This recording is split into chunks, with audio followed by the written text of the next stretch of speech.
네, 성도님, 한 주간도 승리하셨죠? 예. 지금 이제 그 8주째 이제 8번째 과정에 들어가고 있는데, 이쯤 되면 좀 약간 힘들어질 수 있어서 지금 어떻게 대충 흘러가고 있는지 한번 좀 점검하는 시간을 갖기를 원합니다. 우리가 그 구약개론 시작할 때 성경을 그 역사적인 시간표 순서대로 정리한 그 파워포인트가 있었죠. 그걸 한 번만 좀 더 보면서 제가 잠깐 좀 중간 점검 또 정리를 좀 해드리는 시간을 갖는 게 좋겠다고 생각합니다. 자, 이제 지금 여러분 그 차트를 보시면 구약 성경 전체를 세 가지로 나눈다고 말씀드렸습니다. 역사서, 시가서, 예언서 또는 선지서 그렇게 얘기하고요. 역사서는 전체 17권인데 이 17권 가운데 역사적인 시간 순서에 의해서 기록한 성경책을 총 11권이고요.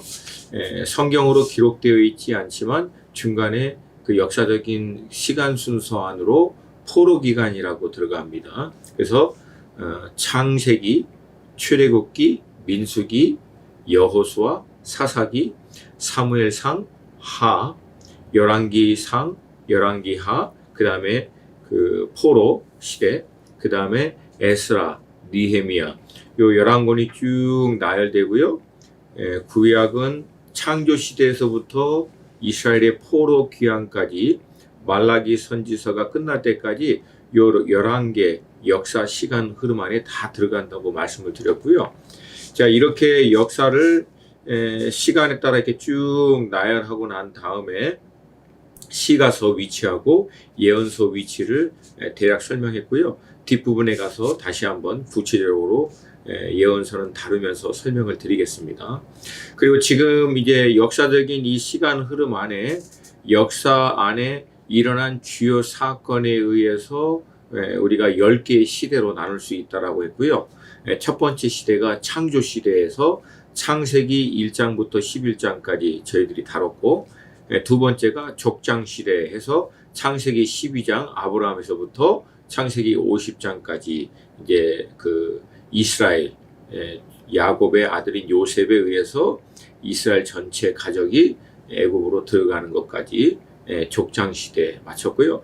그 다음이 이제 출애굽 시대, 모세가 하나님의 부름을 받고 이스라엘 백성들을 이끌어내서 시내산에 도착하여 시내산에서 하나님과 언약을 체결하고 모든 율법, 성막, 제사의 법, 언약의 백성들이 지켜야 될 율법과 계명들을 다 받을 때까지 요 시간을 이제 출애굽 시대라고 얘기했습니다.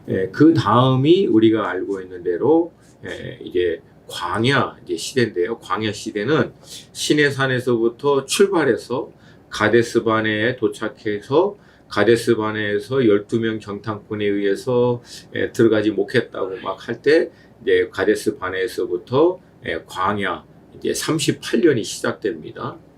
출애굽에서부터 이 가데스 바네까지가 1년 약간 넘게 걸렸고요. 가데스 바네에서 세렛 시내라고 에돔하고 그 다음에 모압 땅의 경계가 되는 세렛 시내가 있습니다. 그 시내를 딱 건널 때까지 38년이 걸리고요. 요 시내를 딱 건넌 사람들이 바로 이스라엘의 2세대입니다. 그러니까 이스라엘의 1세대들은요. 세렛 시내를 경계로 아무도 넘지 못합니다. 그렇게 딱 구분됩니다. 그래서 광야 시대는 시내산에 출발해서부터 세렛 시내를 건너서 그 다음에 오른쪽 요단 동편에 있는 땅을 정복하기까지를 이제 광야 시대라고 이제 볼 수 있고요. 그 다음에 이제 여호수아서가 바로 정복 시대로 들어가고요. 사사 시대는 사사기, 그 다음에 통일 왕국 시대는 사무엘상, 하, 그 다음에 열왕기상에 솔로몬이 통치할 때까지, 그 다음에 분열 왕국 시대는 솔로몬의 아들인 르호보암 때 남왕국 유다와 북왕국 이스라엘이 나눠지는, 그래서 열왕기 상하, 마지막 북왕국 이스라엘이 멸망하고 남왕국 유다가 멸망할 때까지가 이제 분열 왕국 시대. 그 다음에 포로 시대가 있고요. 그 다음에 포로 귀환 시대가 1차가 에스라 1장부터 6장까지 스룹바벨과 예수아가 귀환해서 성전을 재건하고요. 2차 포로 귀환은 에스라 자신이죠. 하나님의 말씀, 그 율법에 능숙한 학사라고도 얘기하죠. 그가 귀환해서 신앙 개혁 운동, 말씀 회복 운동을 했던 것이 에스라 7장부터 10장까지 2차 포로 귀환. 그리고 마지막으로 느헤미야가 3차 귀환하여 예루살렘 성벽을 재건하는 사건까지 해서 구약 시대는 마칩니다. 마지막 그 선지사 학스말, 학개와 스가랴, 이 두 사람은 스룹바벨과 예수아와 거의 동시대 인물로서 1차 포로 귀환 때 와서 활동했던 인물이고요.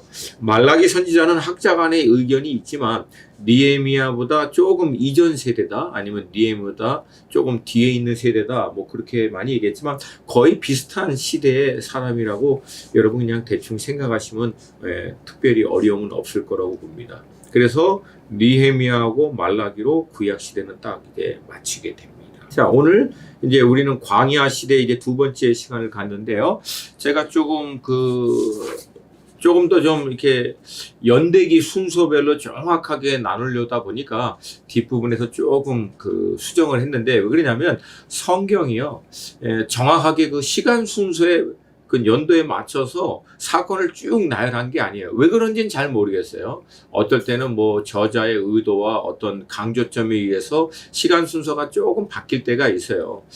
뭐 단적인 예로 다니엘 같은 경우에도 그 시간 순서가 1장부터 마지막까지 순서대로 적은 게 전혀 아니거든요. 뭐 왔다 갔다 합니다. 다니엘서나 이런 것들은 제가 에스겔서 정리를 해드릴 거예요, 뒷부분에.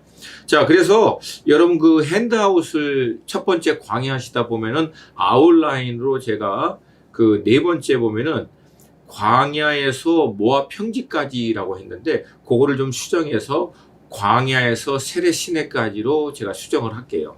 그리고 성경 구절은 민수기 15장에서 21장 9절까지.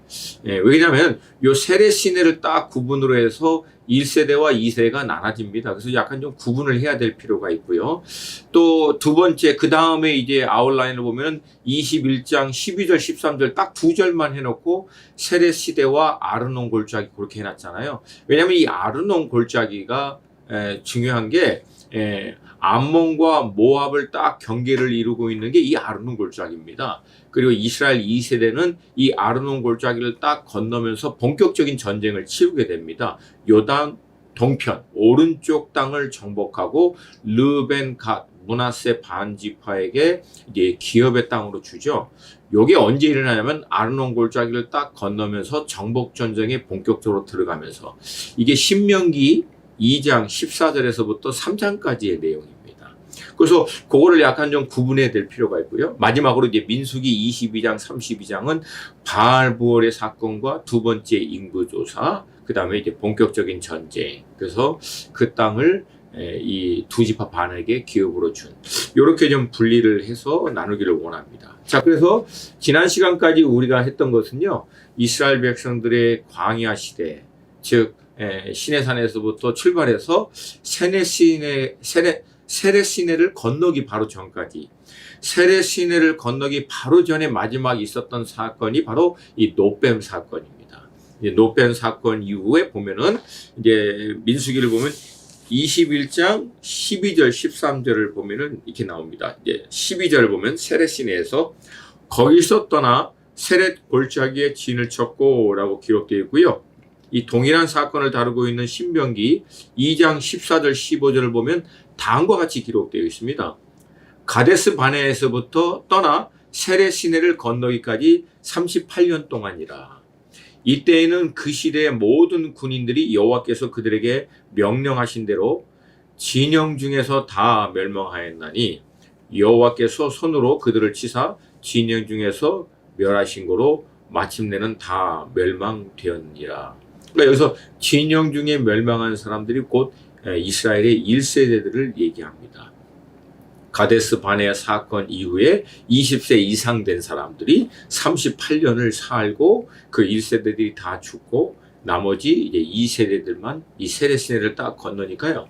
모세하고 갈렙과 여호수아 빼고는 대충 계산하면은요 58세 이상은 없는 거예요. 그러니까 60세 이상은 없어요, 아무도. 왜냐하면 그 이전 세대 20세 이상이었던 세대들은 1세대대로 보고 결국 광야에서 다 이제 결국 돌아가신 거죠. 자, 이제 그렇게 해서 세례시내를 딱 건너는데요. 그러고 보니까 세례시내를 건너고 난 다음에, 왜냐하면 이게 여러분 지도를 보시면은 이스라엘 지도를 딱 보시면은 아모레 그렇게 이해하시면 됩니다. 여기가 뭐냐면 하면 이게 암놈 족속이고요. 모합 그 다음에 에돔 족속이에요. 그러니까 에돔은 거의 밑에 부분에 있는 거라고 보시고요. 모합은 옆에, 그 다음에 암몬 족속은 위쪽 지방이라고 보면 됩니다.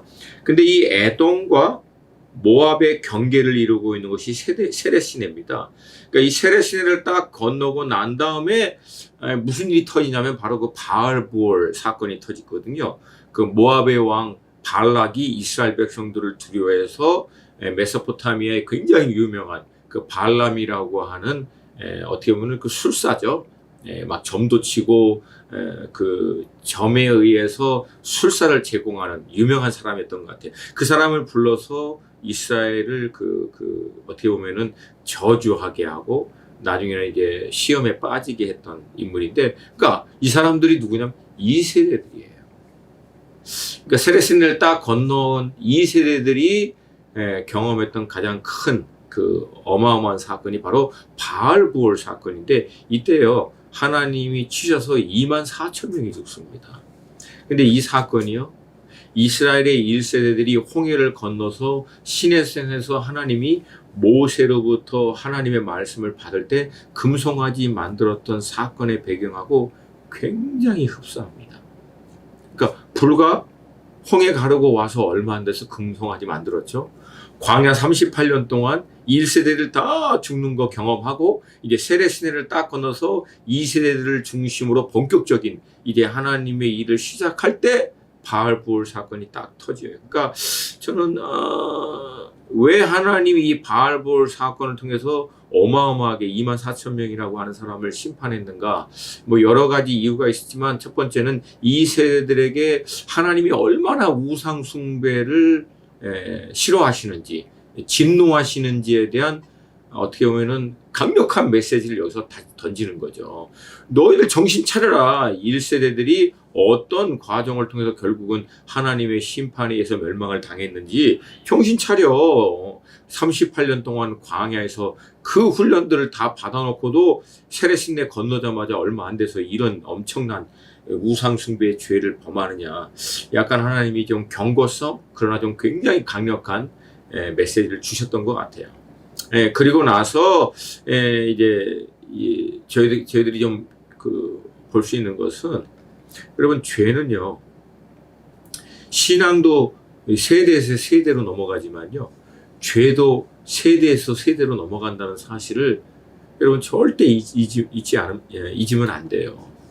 그러니까 우리가 제너레이션 투 제너레이션 하나님을 섬길 뿐만 아니라요, 제너레이션 투 제너레이션 세대에서 세대로 하나님을 끊임없이 대적하여 우상 숭배도 할 수 있다라고 하는 거예요. 그러니까 우리가 한 세대를 지내서 다음 세대로 우리의 믿음의 바톤을 넘겨줄 때는 굉장히 중요한 신앙적인 메시지 심어주는 것도 중요하지만, 우리 편에서 완전히 끊어서 정리해서 다음 세대에게 넘어가지 않는 이 죄에 대한 우상 숭배와 어떤 이런 영적 전쟁에 대한 문제는요 매듭져야 한다는 거예요. 이게 어영부영 넘어가면은 다음 세대는 똑같은 죄를 반복하게 될 수밖에 없다라고 하는 거예요. 이게 사실은 우리에게 주고자 하는 굉장히 중요한 메시지가 아닌가 저는 그렇게 봅니다. 그리고 이제 세례시내를 겪고 나서 아르논 골짜기로 들어가는데요. 여러분 그 이스라엘 경로를 보면은요, 에돔 땅을 들어갈 때 흔히 이제 우리가 알고 있는 왕의 대로라고 하는 길이 있습니다. 그러니까 이 왕의 대로를 딱 지나면 사실 이 길은 굉장히 편하게 갈 수 있는 길이거든요. 근데 이 왕의 대로를 에돔 왕도 지나가지 못하게 하고요, 모압 왕도 지나가지 못하게 하는 거예요. 그러니까 에돔 땅을 이제 지나갈 때 이 왕의 대로를 하면은 홍해 오른쪽에 나 있는 이 큰 왕의 대로로 쉽게 쫙 올라가서 요단에서 이제 건너서 가나안 땅에 그냥 들어가면 되거든요. 일직선으로 쭉 올라가서. 근데 이거 못한 거예요. 그러니까 에돔으로 통과하지 못하고 우회했다라고. 우회는 어디예요? 완전히 사막길이거든요. 그래서 백성들이 길로 말미암아 힘들어서 원성하고 불평하고 원망하다가 노뱀 사건이 터진 거예요. 그 사실은. 그 사건 이후에 이제 세례 시내를 딱 건넜는데 이 세례 시내가 에돔과 모압의 경계라고 그랬죠. 근데 모압에서도 사실은 왕의 대로로 이렇게 편하게 건너갈 수 있는데 모압 왕도 또 못 건너가게 하는 거예요. 그러니까 이게 얼마나 힘들었는지 우리가 알 수 있죠. 그러니까 에돔 땅이 사실은 모압 땅이 이게 홍해라고 보면은 바로 여기 딱 붙어 있거든요. 그러니까 이렇게 들어가지 못하고 여기서 다시 어떻게 해요? 뺑 돌아서 아르논 골짜기를 타고 이렇게 들어가는 거예요. 근데 그 아르논 골짜기가요, 사실 이제 지금도 그 요르단에 그 아르논 골짜기가 있거든요. 유명한 관광지입니다. 근데도 불구하고 우리가 가보면 알겠지만 이게 굉장히 험한 그런 골짜기고요. 밑에는 좀 서늘할지 몰라도 아르논 골짜기 꼭대까지 올라가면요 눈이 옵니다. 그러니까 이게 저희 그 요르단에 있는 선교사님이 추정한 그 역사적인 그 말씀의 배경을 통해서 보면은 그 당시에 이스라엘 백성들이 이 에돔과 모압을 지나갈 때가 2월에서 3월, 지금으로 얘기하면은 그 당시, 그러니까 겨울이에요, 겨울. 그러니까 어떻게 보면은 광야 그 뜨거운 데를 지나갔던 이스라엘 백성들이 아르논 골짜기를 지나면서 꼭대기까지 올라가면요, 평생에 한 번도 경험해 보지 못한 어마어마한 추위를 경험하고요. 어떻게 보면 뭐 눈도 왔을지도 모르겠어요. 놀랬겠죠. 근데 거기를요, 장년들만 아니라 아이들과 그 다음에 여자들과 함께 다 올라갔다고 생각해 보세요. 여러분, 결코 이게 쉬운 과정들은 아니었다. 그러니까 어떻게 보면 마지막까지 이 어려운 과정들을 다 통과하게 하신 것 같아요, 하나님은. 근데 이제 중요한 것은 이 아르논 골짜기를 딱 건너면은 결국은 이스라엘 백성들은 본격적인 이제 전쟁에 들어갑니다. 자, 근데 이게 그 성경 말씀을 좀 보면은 약간 좀 혼동될 수 있어요. 그러나 이건 뭐 성경 말씀을 기초로 제가 찾은 자료에 의해서 시간 순서에 따라 정리하면은 제가 믿기로는 그 에돔과 모압의 경계가 됐던 세례 시내를 딱 건너면 그 다음에 이제 모압 땅이거든요. 그러니까 모압 못 들어가서 우회한 것은 맞지만 에돔을 돌아서 이 세례를 딱 들어갈 때 모압 왕 발락이 이 이스라엘 백성들을 보고 이제 두려워서 발람을 데려왔기 때문에 그 아르논 골짜기를 건너가기 전에 아마 이 바알볼 사건이 있지 않았는가, 저는 그렇게 보기도 합니다. 물론 어떤 분은 아르논 골짜기를 건너고 전쟁 치르고 난 다음에 바알볼 사건이 있고 그 사건 이후에 미디안, 여기서 모압이라고 얘기했지만 사실은 이제 미디안 사람들이라고 봅니다. 그리고 민수기도 또 그렇게 얘기하고 있고요. 근데 뭐 하여튼 어찌됐든 이 바알볼 사건이 일어났는가. 근데 사실 이게 먼저냐 후냐 별로 그렇게 중요하진 않아요. 그래서 여러분 너무 그런 거에 대해서 얽매이지는 아무도 몰라요, 정확하게. 뭐 이스라엘의 출애굽 경로마저도 정확하게 아시는 분들은 없고요. 다만 추정한 거죠. 자, 어찌됐든 세례 시내를 분명히 건너고 난 다음에 이스라엘 2세대가 이 시험에 빠진 것은 분명합니다. 이것은 분명하고요. 자, 그래서 결국은 이 어마어마한 이스라엘 백성들을 본 이 모압 왕 발락이 앞서 말씀드린 대로 메소포타미아 지역을 중심으로 그 일대에서 어마어마하게 유명한 점쟁이, 그 다음에 책술가라고도 할 수 있죠. 이 발람을요, 어마어마한 돈을 이제 들여서 이제 불러옵니다. 아마 발람의 그 영향력이 어마어마했던 거예요. 그러니까 발락이 그렇게 했죠. 아마 그러니까 접신된 점순가가 아닌가. 그래서 막 기사와 능력을 나타낼 수 있는 어느 정도 그 실력을 인정받은 사람이라고 충분히 추정해 볼 수 있습니다. 자, 근데 이 발락이 이제 발람을 딱 부르러 사람을 보낼 때 발람이 이 과정들을 보면은요, 굉장히 이 시대를 살고 있는 우리들에게 굉장히 중요한 메시지를 줍니다. 왜냐하면 발락이 처음에 고관들을 보냈을 때 머무르라, 내가 먼저 그 하나님이 뭐라고 말씀하시는지를 듣겠다라고 할 때 하나님이요, 이 다른 귀신에 잡혀서 막 이 어마어마한 능력을 행하는 이 발람에게도요 초자연적으로 개입하셔서 메시지를 주십니다. 이 백성 저주하지 말고 너네 이 사람들하고 따라가지도 말라, 강력하게 얘기하십니다. 그러니까 발람의 입장에서는 정확하게 하나님의 의중이 무엇인지 너무나 분명하게 이제 깨닫게 되죠. 그럼에도 불구하고 나중에는 발람이 이 발락의 어떻게 보면은 이 간청에 의해서 결국 서서히 무너지게 됩니다. 그 무너지는 과정이 이 시대를 살고 있는 우리들에게도 굉장히 중요한 메시지를 줍니다. 앞서 말씀드린 대로 하나님이 강권적으로 발람 가운데 역사하셔서 발락에게 가지 말라고 분명히 얘기했죠. 저주하지도 말라고. 예, 초자연적인 하나님의 계시에 의해서 발람은 하나님이 무엇을 원하시는지 분명히 메시지를 들었어요. 근데 그렇게 해서 첫 번째 사신들을 돌려보내니까요, 발락이 이렇게 얘기합니다. 두 번째 더 높은 고관들을 더 많이 보내요. 내가 그대를 높여 크게 존귀하게 하고 그대가 내게 말하는 것은 무엇이든지 시행하리라. 그러니까 뭐 어마어마한 사절단과 함께 고관들을 보내서 발람의 마음을 유혹시켰던 것 같아요. 그리고 발람을 같은 어떤 방법을 통해서든 데리고 오려고 했죠. 그러니까 하나님의 뜻을 알고도 발람이 이 어마어마한 제안 앞에서 서서히 무너집니다. 그래서 두 번째 이 고관들이 왔을 때는요, 사실은 하나님의 뜻이 아니니까 집에 들일 필요도 없죠. 그냥 돌아가라고, 하나님 원하지 않는다고 할 수 있는데, 그 사람들 오늘 밤 머무르라. 여호와께서 내게 무엇을 말씀하시지? 아니 무엇을 말씀하시는지 뭘 또 묻습니까? 이미 하나님이 분명하게 얘기했는데. 근데 여러분 여기서 보면은요, 마치 하나님이 발람에게 두 번째는요, 마치 그 사람들과 함께 따라갈 것을 허용하신 것처럼, 허락하신 것처럼, 그래서 잘못하면 이게 하나님의 뜻인 것처럼 비춰질 수도 있다라고 하는 거예요. 근데 다시 얘기합니다.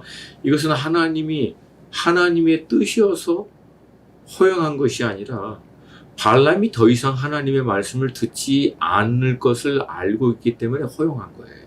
어떻게 하냐고요? 뒷부분에 여호와의 사자가 발람이 가는 길목을 딱 지키고 서 있잖아요. 칼을 빼고 못 가게 하려고. 하나님의 뜻이라면 그 과정들이 필요 없는 거죠, 사실은. 그러면 이제 질문이 나오죠. 아니 그러면 하나님의 뜻이 아닌데 그러면 왜 허용했는가? 여러분 이런 예가 참 많습니다. 어떤 분들은 하나님이 허용한 사건을 하나님의 뜻이다라고 쉽게 해석을 하는데 절대 그렇지 않아요. 하나님이 길을 열어주시면 이게 하나님의 뜻이라고 보겠습니다. 문을 열어주시면 어떤 사업을 위해서 어떤 중요한 결정을 할 때 길이 열리면 하나님의 뜻인지 알겠습니다. 여러분 아니에요. 길이 열려도 하나님의 뜻이 아닐 때가 있고요. 길이 닫혀도 하나님의 뜻일 때가 있어요.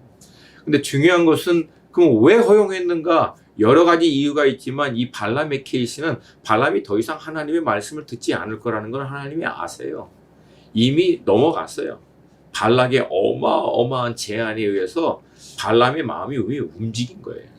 그러니까 뭐라고 얘기해도 그는 어떤 방법을 간구해서 결국은 따라가려고 했던 거라는 거예요. 결국은 하나님이 허용하시는 거죠.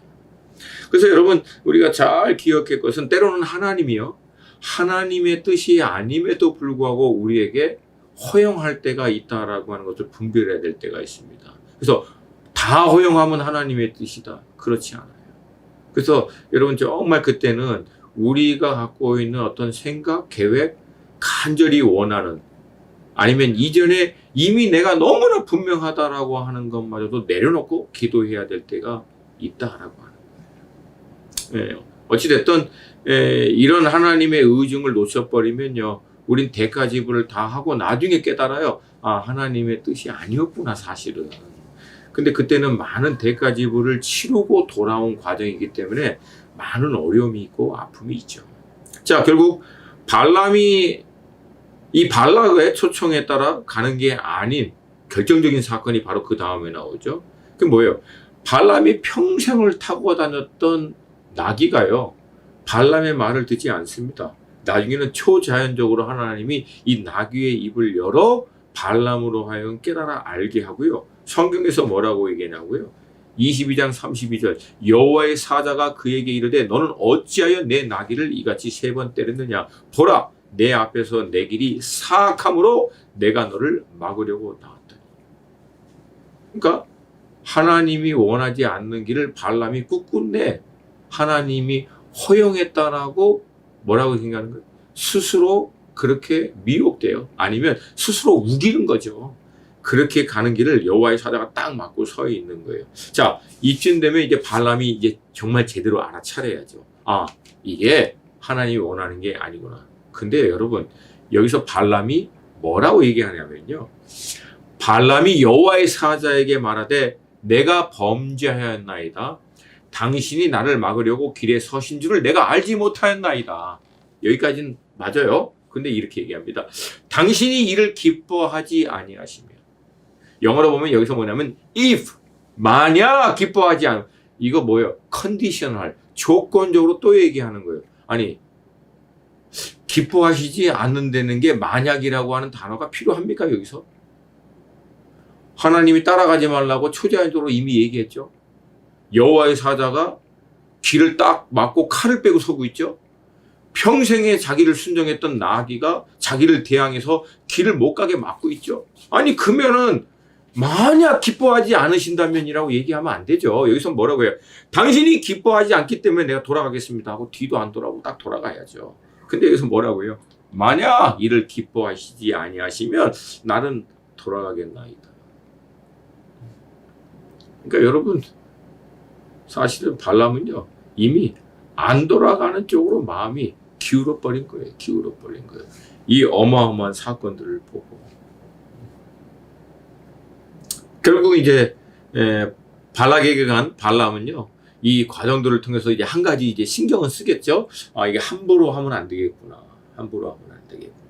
근데요 이 발람이요 굉장히 어떻게 보면 이제 좋게 얘기하면 지혜로운 사람, 어떻게 보면은 굉장히 아주 장깨가 있는 사람이죠. 그래서 마치 처음에 시작할 때는요 하나님이 말씀하신 대로만 순종하는 것처럼 보여요. 그래서 첫 번째, 두 번째, 세 번째, 네 번째까지도요 하나님이 주신 말씀대로만 다 선포하고 마지막 예언 후에 이렇게 얘기합니다. 발람이 일어나 자기 곳으로 돌아가고 발락도 자기 길로 갔더라. 그래서 어떻게 보면 발람이 하나님의 말씀에 철저히 순종해서 이제 결국은 일을 다 끝낸 것처럼 보이지만은 근데 여러분 뒷부분 아시죠? 그렇게 돌아간 게 아니에요. 말씀은 하나님이 주신 대로 선포했지만 결국은 발락이 제공하는 그 어마어마한 돈, 신약에서는 그렇게 얘기하죠. 이 돈을 뿌리치지 못하고 발람이 아주 교묘한 꾀를 냅니다. 그래서 하나님의 말씀에 직접적으로 대항해서 불순종하진 않고요. 자기가 갖고 있는 꾀를 통해서 발락에게 이스라엘 백성들이 스스로 무너질 수밖에 없는 계책을 줍니다. 그래서 뭐예요?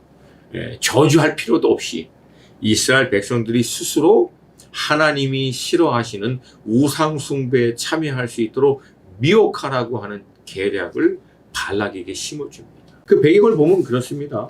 평생 이제 광야 38년 동안 다녔던 이 세대들이 모압 땅에 딱 들어오는데 갑자기 어느 날 막 이제 음악 소리도 들렸겠죠. 그리고 자세히 보니까 어마어마한 이제 음식들과 함께 일종의 어떤 축제, 제사지만 축제와 같은 분위기였을 거예요. 그러니까 이 모압 여인들이 이스라엘 백성들을 미혹하는 과정을 보면은 이게 굉장히 치밀합니다. 그리고 아주 교묘해요. 그러니까 자신들의 우상에게 제사를 드리는 그 자리에서 제사를 위하여 준비한 어마어마한 음식, 그리고 제사 예식 과정 가운데 있는 일종의 어떤 뭐 춤 그 앞에서 뛰놀고 막 하는 그런 이제 할 때 이 음식 초청해 볼 때 이게 동참하게 하는 거예요. 그리고 제사 예식을 이렇게 보게 하겠죠. 그러니까 이게 막 광야 38년 동안 삭막하게 지냈던 이 청년들이 그거 보니까 막 눈이 막 그냥 휘둥그레해진 거죠. 그리고 어마어마한 음식도 보고, 그리고 막 음악도 나오고, 막 그냥 어떻게 보면 외관상으로 이쁜 여자들이 막 거기서 제사의식 하면서 막 뛰노니까 이 남자들이 혹한 거죠. 그리고 그들로 하여금 먹고 마시고 취하게 하고 난 다음에 그들이 드렸던 이 우상 숭배에 참여해서 동일하게 그 우상에게 절을 하도록 한 거예요. 이 과정들이요 아주 치밀합니다. 이런 류의 그 미혹이 사실은 우리의 실질적인 삶의 현장에도 있어요. 그리고 특별히 선교 현장 가운데 이 탐문화 배경 가운데 굉장히 많이 일어납니다. 그게 뭐냐면은 전통적인 어떤 그 나라 그 도시의 어떤 행사 아니면 어떤 그런 예식, 축제, 문화 이런 이름으로 이제 치루어지는데 넘지 말아야 될 선이 분명히 있음에도 불구하고 문화라는 이름으로 아니면 어떤 전통이라고 하는 이름으로 교묘하게 넘어가도록 하는 것이 있는데, 여러분 이게 선교사님들 가운데서도 이거를 분별하지 못하는 분들이 가끔가다 계시고, 우리 성도들 안에서도 실제적인 상 가운데 그런 분들이 참 많아요. 자, 일본의 맛들이, 브라질의 카니발, 한국은 재미삼아 정통삼아 하고 있는 많이 치러지는 굿, 어떤 제사 의식, 그리고 뭐 건강을 위해서 하는 사람들 뭐 요가, 단수행 이런 것들. 그러니까 여러분 이런 류, 정신수양 이런 류의 것들이 굉장히 많습니다. 근데 이게 영적으로 우리가 분별하지 못하면은 마치 아니 건강을 위해서 이렇게 정신수양하는 게 뭐가 나빠? 건강을 위해서 요가하면서 스트레칭 해가지고 건강을 도모하는 게 뭐가 나빠? 아이 목사님 내가 저 돼지머리 믿겠습니까? 그냥 우리나라 그냥 재미로 전통적으로 하는 거니까 그냥 신흥하는 겁니다. 카니발 이건 그 나라가 오랫동안 하는 거고 마을 축제고, 그리고 뭐 일본의 마쓰리도 마을 행사입니다. 우리 귀신 안 섬겨도 그냥 옆에 이웃과 마을 사람들과 함께 유대 관계를 갖기 위해서, 관계를 또 빌드업하기 위해서 그냥 참여하는 겁니다. 여러분 결국 그러다가 잘못하면은 접신되고요, 넘지 말아야 될 선까지도 넘어지게 된다라고 하는 거예요. 여러분 정신수양, 단, 요가 이 건강 위해서 한다고요? 여러분 어느 수준에 들어가면 다 접신입니다. 그리고 뭐 그 나라 전통 문화 어떤 행사, 여러분 그걸 지혜롭게 분별해야 될 필요가 있어요. 그 문화 전통 행사 가운데 귀신을 숭배하는 것이 있다면 안 되죠. 아메리칸 인디안의 전통적인 행사 전부 다 귀신 축제입니다. 대부분이.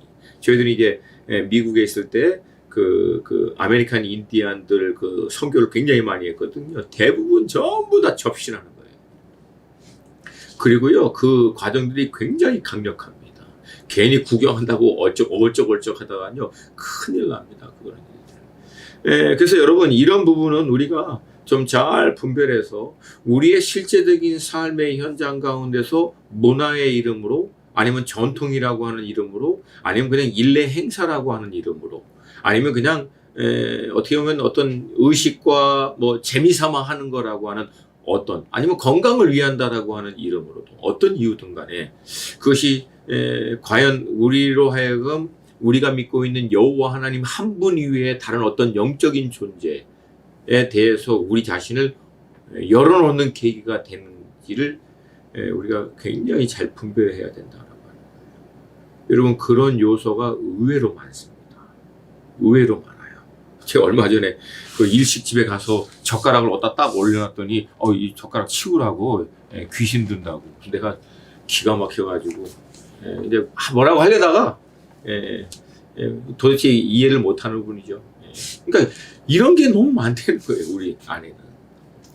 자, 결국은 이제 이 일을 통해서 이스라엘 백성들은 하나님의 어마어마한 심판을 받습니다. 그래서 거의 막 24,000명이 결국은 하나님의 심판을 받죠. 근데 여러분 더 황당한 사건이 바로 그 이어서 나오죠.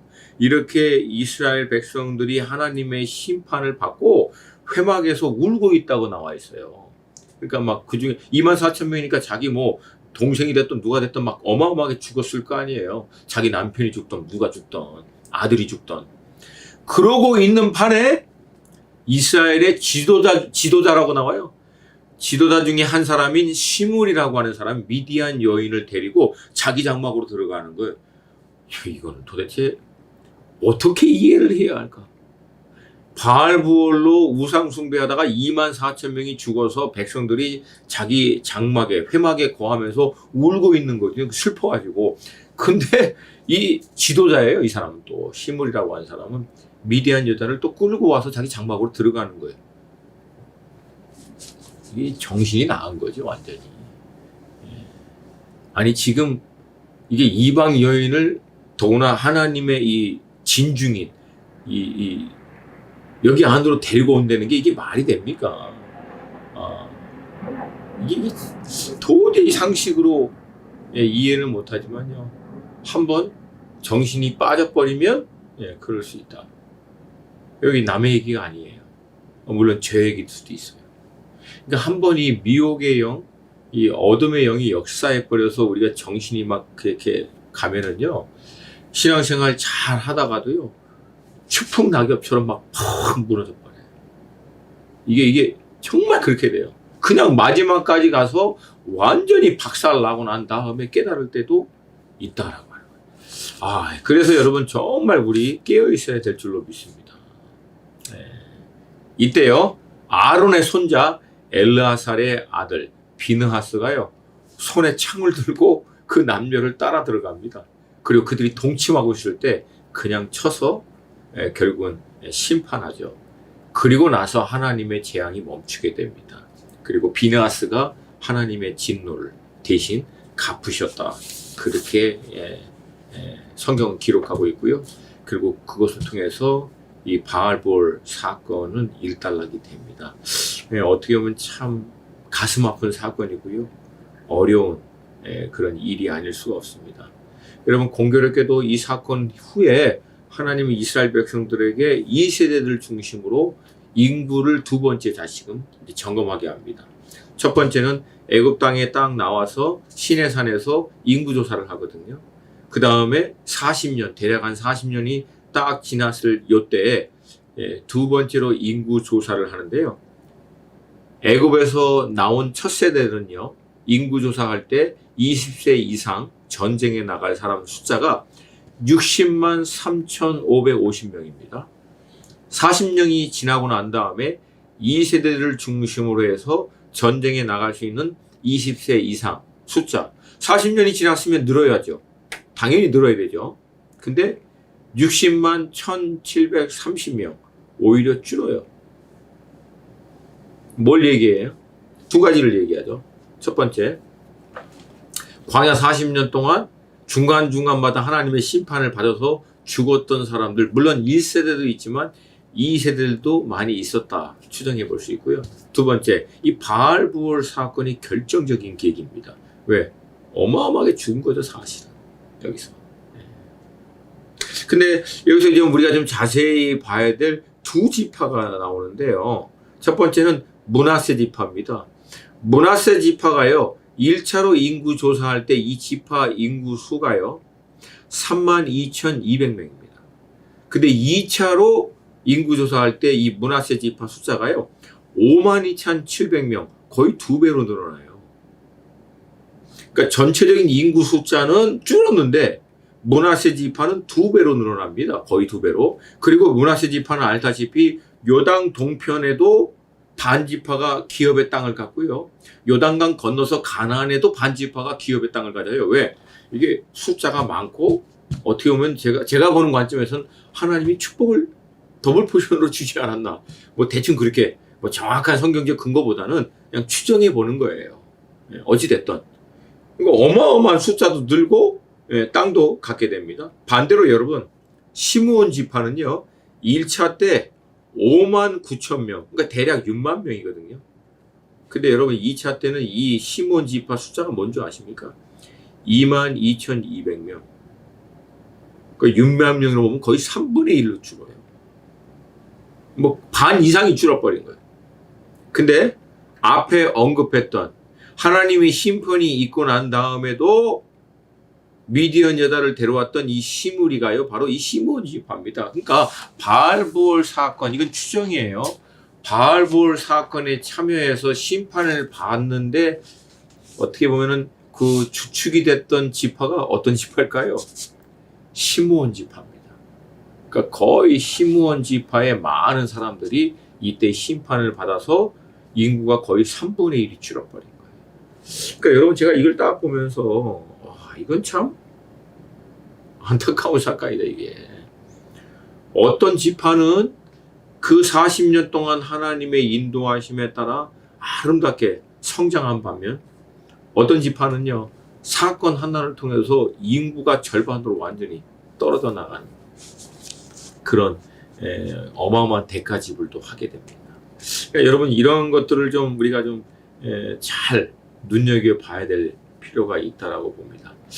결국 이제 이 사건을 치르고 난 다음 이스라엘 백성들은 이제 아르논 골짜기, 아까 얘기했지, 암몬과 모압의 경계가 아르논 골짜기인데 이스라엘 백성들은 왕의 대로로 곧장 들어가지 못하고 우회해서 사막으로 쭉 돌아서 그 다음에 이 동편 끝에 있는 아르논 골짜기에서부터 타고 올라간 거죠. 올라가서 아르논 골짜기를 딱 건너고 난 다음부터 본격적인 이제 전쟁을 치르게 되는데요.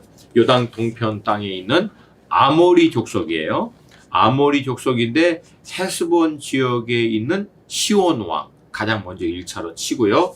두 번째 똑같이 아모리 족속인데 이 사람은 어디예요? 두 번째는 바산 지역이죠. 바산 지역에 있는 왕인 옥, 이 두 지역을 칩니다. 그리고 하나님께서는 그 암몬과 모압과 에돔 땅은 이스라엘에게 기업으로 주지 않고요. 그 중간에 껴있는 이 시온 땅과 바산 땅만 이스라엘 백성들에게 무장해서 취할 수 있도록 하시고 이 땅을 르우벤과 갓과 므낫세 반지파에게 유업을 줍니다. 그리고 이 사건이 있고 난 다음 마지막으로 이제 모세가 이스라엘 백성들에게 신명기 설교를 하고요. 그 다음에 하나님의 산 느보산에서 결국은 생애를 마치게 됩니다.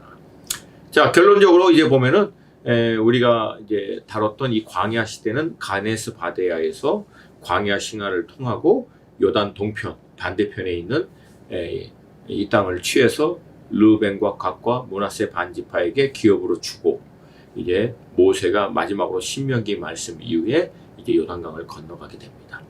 네, 이렇게 해서 이제 그 이스라엘의 이제 광야 시대를 이제 마쳤고요.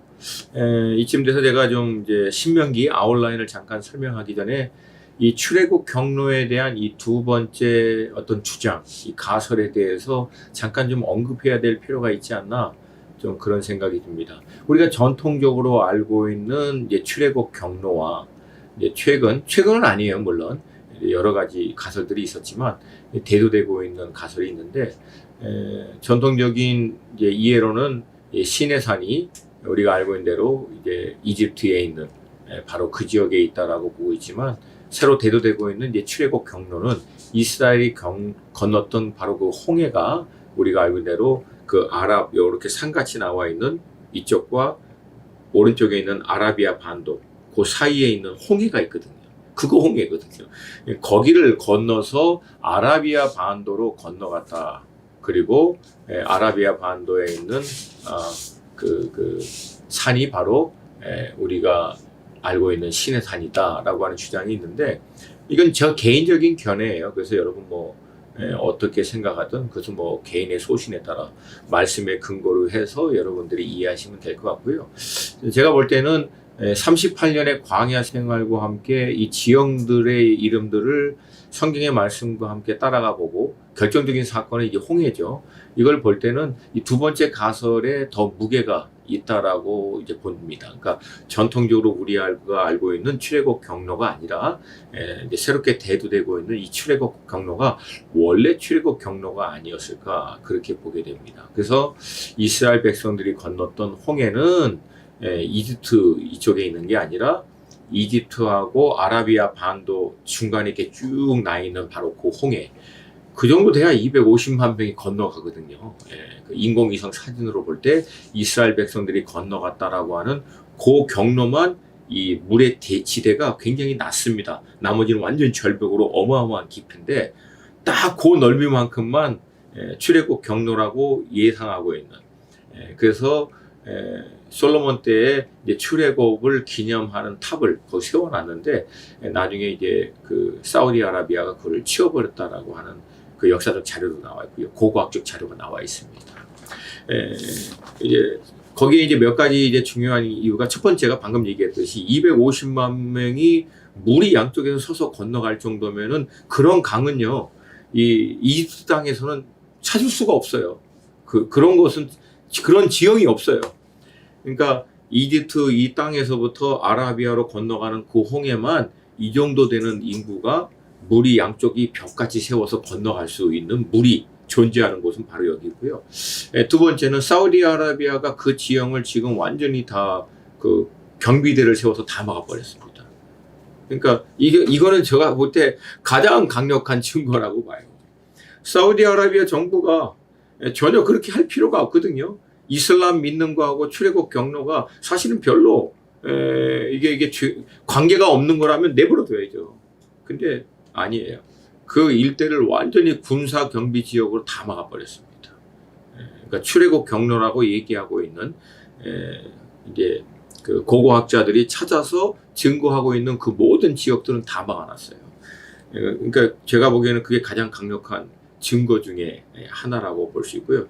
세 번째는 38년이거든요. 가데스 바네에서부터 38년. 근데 우리가 알다시피 이집트 이 안에 38년을 돌아다닐 수 있는 지역이 별로 없어요. 그러니까 사우디아라비아 반도까지 내려가면 이게 충분히 가능합니다. 그리고 이 지형이 그렇게 힘들어요. 물도 없고 아무것도 없어 사실은. 그러니까 이스라엘 백성들이 그렇게 이제 원망하고 불평하고 할 수밖에 없는 그런 지형이다. 그렇게 볼 수 있습니다. 근데 뭐 그거는 어디까지나 여전히 이제 추정이고요. 그쪽에 무게를 더 둘 수 있다라고 볼 수 있고, 그렇게 해서 그들이 걸어 올라와서 이제 세렛 시내를 건너고, 세렛 시내에서부터 곧바로 들어가지 못하고 우회해서 아르논 골짜기를 타고 쭉 들어와서 아르논 골짜기를 건너면서 본격적인 전쟁을 치렀다라고 봅니다. 자, 요단 동편, 가나안 땅 반대편에 이 땅을 다 정복하고 르벤과 갓과 므낫세 세 지파에게, 므낫세 반지파에게 유업의 땅으로 주고 난 다음에 마지막으로 이제 이스라엘 백성들에게 이제 2세대들이죠.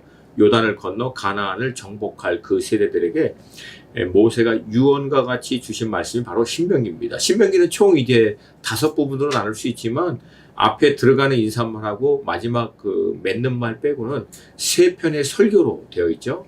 1장 6절부터 4장 34절, 43절 첫 번째 설교고, 그 다음에 4장 44절부터 26장까지가 두 번째 설교, 27장부터 30장까지가 세 번째 설교로 이제 나눠집니다. 이 첫 번째 이제 들어가는 도입부의 배경은 이제 40년째 11개월이 되던 해. 그러니까 출애굽해서 40년이 되는 그 해에 11개월째. 그러니까 만 40년이 조금 덜 됐죠. 이제 그때. 그러니까 제가 이것만 보더라도 너무 놀라워요. 왜냐하면 출애굽해서 딱 40년 후에 요단 건너가거든요. 그러니까 11개월 되던 째. 그러니까 거기 그렇게 보면은 한두 달만 딱 지나면 이제 딱 만 40년 딱 끝나는 거예요. 그때 이제 모세가 마지막으로 이스라엘 2세대들에게 이 메시지를 전하는데요. 들어가는 말 보면은 지난 40년 동안 하나님이 어떻게 인도했는지에 대해서 다시금 일종의 서머리 하는 거예요. 어떻게 너희들이 애굽에 있을 때 고통 가운데 부르짖었고 하나님이 그런 너희들을 인도해내고 광야 40년을 통과했는지 뭐 얘기하는 거예요? 기억하라는 거예요. 어떻게 애굽에서 나왔고 광야 40년 동안에도 하나님이 너희 조상들을 그리고 너희들을 인도해 주셨는지 remember, 기억해라. 이거 잊지 마라. 다시금 얘기합니다. 제가 누차 강조합니다. 구약에는 이 기억하라 라고 하는 말씀이 굉장히 많이 나오고요. 예수님도 마지막으로 제사들에게 주셨던 굉장히 중요한 가르침이 뭐예요? 주님의 살과 피를 예표하고 있는 성만찬, 떡과 이 포도주를 기념하여 기억하라. 그러니까 이 신앙은 기억하는 것이 굉장히 중요한 영적인 뿌리가 될 수 있다라고 하는 것을 계속해서 우리에게 강조합니다. 그리고 나서 결론적으로 이렇게 합니다. 하나님 외에 다른 신이 없다. 결국 하나님이 이스라엘 백성들 앞에서 행했던 그 모든 일들의 메시지의 핵심은 나 외에, 여호와 외에 다른 신이 없다라고 하는 거죠. 그리고 이제 두 번째 설교는 언약과 율법에 대한 말씀인데요. 가장 여기서 우리가 주목해서 봐야 될 것은 첫 번째는 하나님이 왜 이스라엘 백성을 택하셨는가. 7장, 신명기 7장 7절부터 10절이 나와요. 이스라엘 백성들이 뭔가 좀 특별한 민족이어서 어마어마한 강한 민족이어서 전혀 아니죠. 가장 작고 보잘것없는 민족에서 택하셨다고 나와요. 그리고 두 번째 이유가 더 중요하죠. 다만 이스라엘을 사랑하심으로 말미암아. 하나님이 이스라엘 백성들을 왜 택하셨다고요? 몰라요. 다만 사랑하셔서 택하셨다고 나옵니다. 자, 그러면 하나님이 왜 우리를 예수 그리스도의 피값으로 구원해 주셨다고요? 몰라요. 다만 사랑하셔서. 왜 우리가 먼저 구원을 받았죠? 아직도 지구에 믿지 않는 수많은 사람들을 빼놓고 몰라요. 그냥 우리를 하나님이 사랑하셔서 택해 주신 거라는 거예요. 그리고 자신의 권능, 자신의 능력으로 하나님이 그렇게 택하신 백성들을 어떻게 인도하셨는지를 하나님이 보여주신 거죠. 우리도 신앙생활을 하다 보면은 하나님이 어떻게 우리를 지금까지 인도하셨는지 수많은 은혜 사건들을 통해서 하나님이 우리의 삶 가운데 개입하시고 역사하셨던 수많은 일들이 있잖아요. 그것들을 다시금 기억하라고 말합니다. 그리고 언약 가운데 있는 자들의 의무, 그리고 그것에 대한 결과를 얘기하고 있는데, 명령과 규례와 법도를 지킬 것, 조상들에게 맹세한 언약을 꼭 지킬 것, 다른 민족을 두려워하지 말 것, 여호와 하나님을 잊지 않도록 할 것, 말씀을 합니다. 가장 중요한 건 이제 세 번째 메시지인데요. 축복과 저주에 대한 메시지죠. 그 배경 아시죠? 이스라엘 백성들을 하나님께서 요단 건너가기 전에, 요단을 건너가면 너희들이 이제 그림 신산하고 에발산을 보게 되겠다. 이제 이 그림 신산하고 에발산은요, 지금도 이제 그 땅이 이제 세겜 땅이라고 나옵니다. 이 세겜 땅을 딱 그 마을이에요. 지금 가보면 이 세겜이라고 하는 마을을 중심으로 해서요, 오른쪽, 그러니까 어떻게 보면은 남쪽에 있는 것이 이제 그림 신산이고요, 반대편에 있는 북쪽에 있는 산이요, 에발산입니다. 그리고 이 그림 신산은요, 초목이 굉장히 무성하게 있는, 어떻게 보면 굉장히 아름다운 산인데, 반대로 반대편에 있는 에발산은요, 바위예요. 아무것도 없어요. 그냥 먼둥산입니다.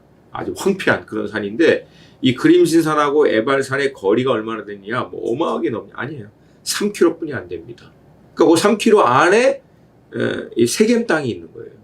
그러니까 이 마을 하나로 한쪽에 있는 그림신산은 굉장히 초목이 무성한 땅, 그래서 이 땅 위에서는 이스라엘 백성들에게 축복을 선포하고, 반대로 에발산, 황량한 바위산, 여기에는 이스라엘 백성들에게 저주를 선포하게 합니다. 그 메시지의 의미가 정확하죠. 하나님의 말씀에 순종하면 이 초목이 무성하고 축복받은 이 산처럼 하나님이 너희들을 축복할 것이고, 너희들이 하나님의 말씀을 순종하지 아니하면, 말씀 가운데 머물지 아니하면 이 에발산처럼 하나님의 저주로 너희 삶들이, 너희 민족이 황폐하게 될 것이다 라고 하는 메시지죠. 근데 여러분, 놀라운 한 가지 이제 우리가 기억해야 될 것이 있는데, 왜 그린신산은 이렇게 초목이 무성하고 에발산을 이렇게 황량하게 마무르는가? 이유가 딱 하나래요. 그린신산 밑에는요, 어마어마한 수로가 지나가고 있대요. 에발산 밑에는, 그 주변에는 물이 없대요. 그러니까 여러분, 물, 생명수죠. 생명의 말씀. 그러니까 결국 그 위에 뿌리를 내리는 민족, 인생은 하나님의 축복을 받고요, 그렇지 않은 사람들은 저주를 받고, 여호와의 말법을 주의하러 묵상하는 자들을 시편 기자는 1편에서 뭐라고 비유합니까? 시냇가에 심겨진 나무가, 초목이 무성하고 시절을 따라 열매를 맺는 것에 비유합니다. 그러니까 하나님의 말씀을 주의하러 묵상하는 것을 뭘로 비유하냐면, 시냇가에 심겨진 나무, 그리고 초목이 무성하고 시절을 따라 열매를 맺는, 결국 이 물은요, 말씀을 의미합니다.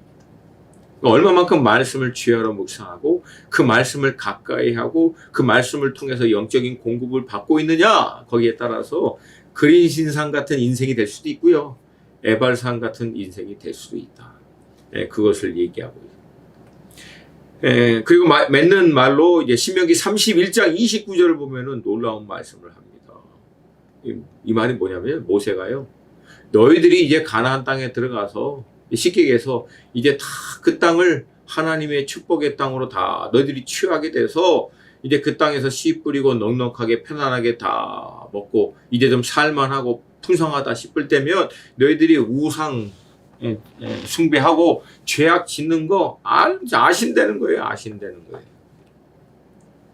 놀랍지 않아요? 이미 안 되는 거예요. 너희들이 그 땅 들어가서 우상 숭배하고 타락하게 될 거라는 것을.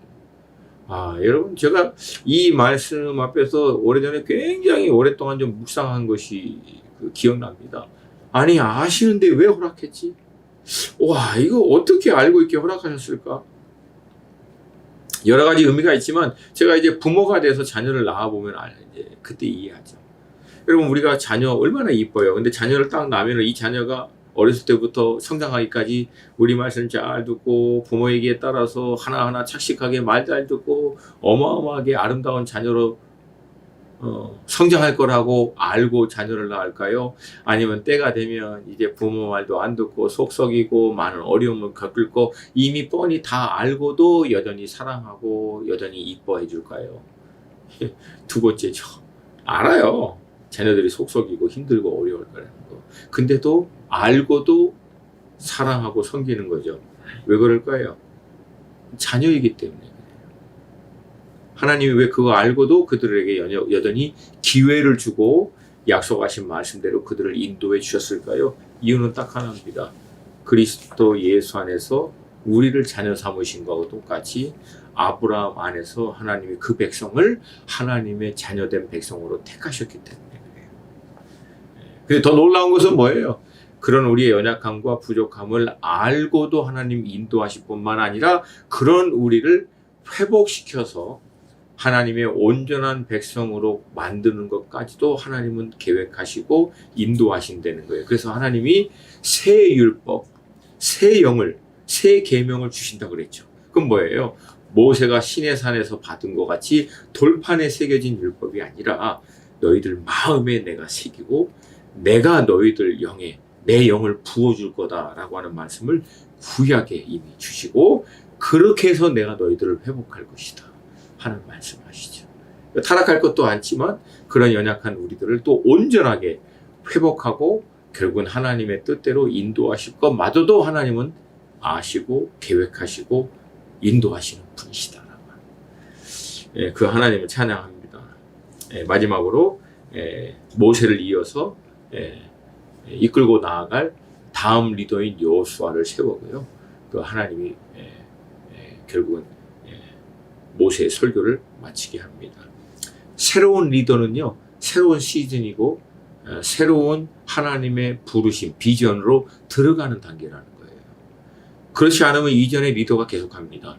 하나님이 어떤 리더를 이제 내려놓게 하시고 다음 리더로 세운다는 것은 다음 레벨 아니면 다음 시즌 아니면 새로운 비전으로 인도하기 위하여 새로운 리더를 옮긴다는 거예요. 그러니까 모세 같은 경우에는 출애굽으로 이스라엘 백성들을 준비했던 리더라면 모세 다음 리더는 전혀 그런 방향이 아니에요. 모세 다음인 여호수아는 다른 시즌인 약속의 땅을 정복하여 취해서 그 땅을 유역으로 갖는 세대, 이 부르심 때문에 하나님 또 새로운 리더를 세우는 거죠. 그러니까 여러분 늘 리더나 이런 것들이 바뀔 때는요, 새로운 시즌의 변화다라고 보시면 됩니다. 그렇게 이해하시고요. 여기까지 이제 우리가 광야 시대 또 신명기 말씀을 보았습니다. 이제 다음 시간에는 이제 본격적으로 가나안 정복 시대에서 여호수아서를 이제 중심으로 보겠습니다. 그래서 여러분 다음 시간 올 때까지 여러분들이 여호수아서를 한번 쭉 다 읽어보시고 오시면 좋겠는데요. 제가 여러분에게 좀 팁을 드리고 싶은 것은 익숙한 말씀이라고 해서 익숙하게 넘어가지 마시고요. 처음 읽는 마음으로 보시면 좋겠고요. 또 하나, 문자적으로 나타나 있는 기록에만 집중하지 마시고요. 그 기록된 말씀이 함축하고 있는 배경을 이해하시려고 노력하시면 더 좋습니다. 특별히 여호수아서 초반부에 그런 함축적 의미를 담고 있는 사건들이 굉장히 많아요. 여러분 그런 요단강가에서 3일간 머문다, 그런 표현. 제가 22년 전에 한 일주일 동안 묵상했던 말씀이에요. 그 부분이 어마어마한 인사이트가 있어요. 그렇게 3일간 머물고 난 다음에 여호수아가 곧바로 이스라엘 백성들 2세대들을 완전히 재정비합니다. 그래서 막 정결 예식하고 막 그건 내 다음 시간에 제가 나눌게요. 그러니까 좀 함축적인 의미가 있는 것들을 여러분 좀 머물면서 좀 깊게 생각하면서 본문의 말씀을 토대로 좀 상상하시면서 말씀을 좀 깊이 보시면 좋겠습니다. 그럼 저는 이제 다음 시간에 여러분을 찾아뵙도록 하겠습니다. 네, 감사합니다.